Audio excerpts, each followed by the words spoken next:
Is your softbox and octabox not giving you enough softness or diffusion in your lighting?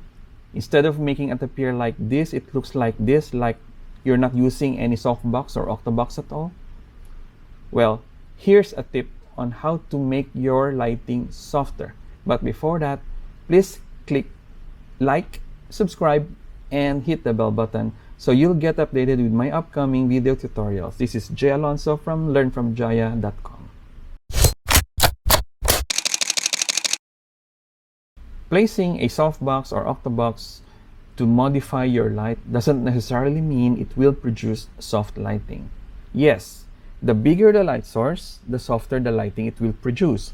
But how you place your light from your subject also matters a lot. So the farther the light source is from your subject, the smaller it will appear to be from the point of view of your subject. And the smaller it is, the lesser the softness or the diffusion it will produce. So you want to make, or you want it to produce softer lighting, then you'll have to bring it closer to the subject.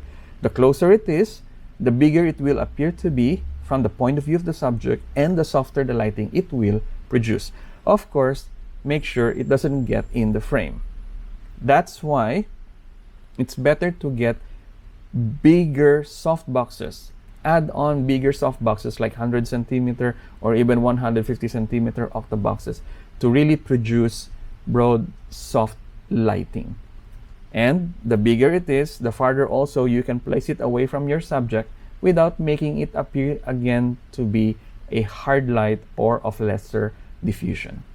So if you want to diffuse your light source more effectively, aside from getting the biggest softbox or octabox you can possibly get your hands on, make sure that your light is as close as possible also to your subject, making sure that it doesn't get included in the shot or in the frame.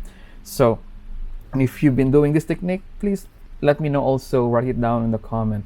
And don't forget to click like and subscribe and hit the bell button so you'll get updated with my upcoming video tips. This is Jay Alonso from learnfromjaya.com. Mabuhay!